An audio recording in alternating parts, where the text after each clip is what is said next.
Assalamualaikum warahmatullahi wabarakatuh. Hamdan wa sana'an laka ya Allah, salatan wa salaman alaika ya Rasulullah. Sahabat Bawaslu dimanapun Anda berada, bertemu kembali dengan Kultum Demokrasi Bawaslu Kabupaten Sleman. Pada kesempatan yang berbahagia ini, saya akan menyampaikan tema keuangan yang Maha Esa. Ini berkaitan dengan pesan agama terhadap adanya politik uang di sekitar kita. Keuangan yang Maha Esa. Tema ini bukan provokatif, apalagi dianggap sebagai sebuah penistaan terhadap agama atau Tuhan. Karena saya menuliskannya seperti itu. Dengan adanya tanda petik dalam Yang Maha Esa, ini menggambarkan bahwa kalimat ini mempunyai makna di luar teks yang dimaksud. Jadi bisa dimaknai sebagai sebuah istilah yang menyampaikan tujuan utama dari sebuah peristiwa yang dilakukan oleh manusia. Secara maknawi, kalimat keuangan yang Maha Esa dalam tanda petik bisa dipahami dengan aktivitas manusia yang mempunyai keinginan bekerja dan beraktivitas gerak lainnya hanya untuk mendapatkan tujuan satu-satunya, yaitu mencari uang atau mencari harta sebanyak-banyaknya di dunia. Makanya kemudian diistilahkan dengan tujuan tunggal dalam tanda petik yang Maha Esa. Tidak bisa dipungkiri oleh siapapun juga bahwa manusia tidak bisa lepas dari yang namanya harta karena menjadi piranti untuk memenuhi kebutuhan hidupnya, baik kebutuhan primer, kebutuhan sekunder maupun kebutuhan tersier masing-masing orang.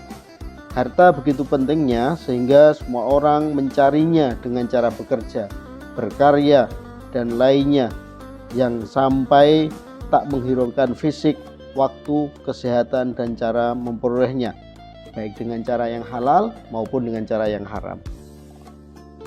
Islam sebagai agama rahmatan lil alamin tak hanya mengajarkan umatnya beribadah dalam bentuk sholat, puasa, zakat, dan ibadah mahdhah lainnya.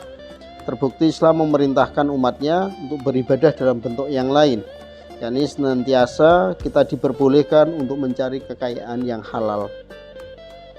Agama Islam membolehkan mencari harta sebagai ibadah untuk mencari rezeki dari Allah Subhanahu wa taala guna menutupi kebutuhan hidupnya. Dengan demikian, bekerja adalah ibadah dan menjadi kebutuhan setiap umat manusia. Allah Subhanahu wa taala dalam Quran surat Adz-Dzariyat 56 berfirman, A'udzubillahi samil alim minasyaitonir rajim. Wa ma khalaqtul jinna wal insa illa liya'budun. Dan tidaklah aku menciptakan jin dan manusia melainkan untuk beribadah kepadaku. Dalam bekerja mencari harta, Islam tidak menentang pendapatan harta sebanyak mungkin. Bahkan dalam Al-Quran secara tegas Allah Subhanahu wa ta'ala memerintahkan agar kita sebagai manusia berupaya optimal dalam mencari rezeki atau karunia Allah Subhanahu wa ta'ala. Allah menyampaikan pesannya dalam Quran Al-Jumu'ah ayat 10. A'udzubillahi samil alimi minasyaitonir rajim. Fa idza qudiyatis sholatu fantashiru fil ard wabtahu min fadlillah.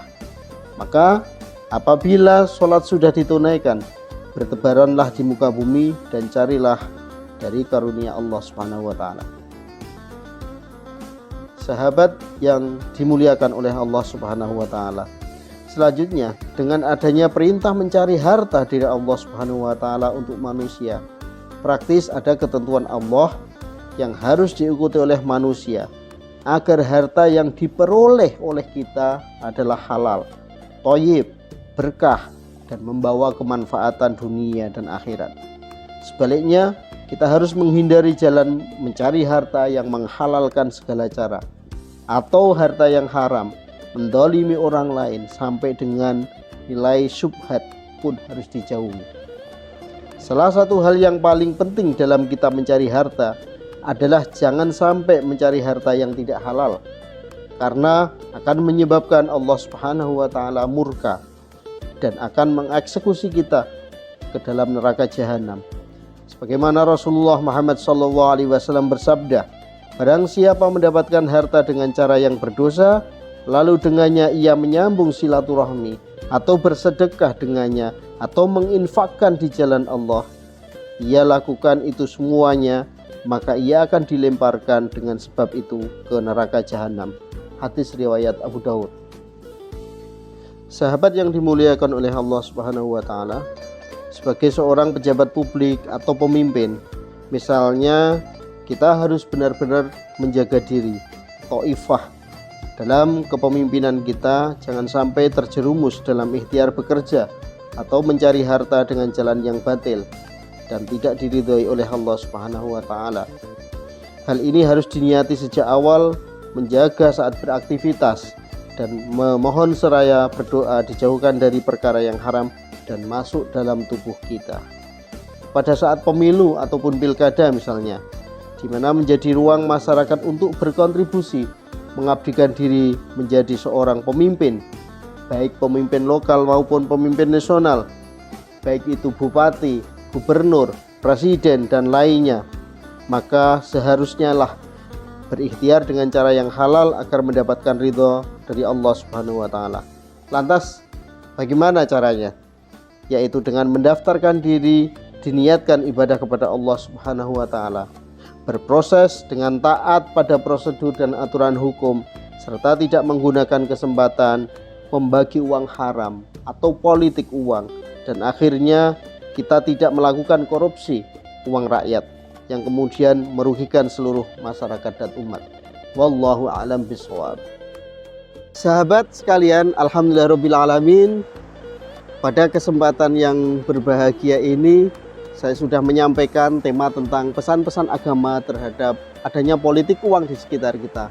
Semoga kita bisa mengambil manfaat, hikmah, ibrah, dan juga ibarah atas peristiwa-peristiwa di sekitar kita. Semoga Allah senantiasa meridhoi langkah-langkah kita. Assalamualaikum warahmatullahi wabarakatuh.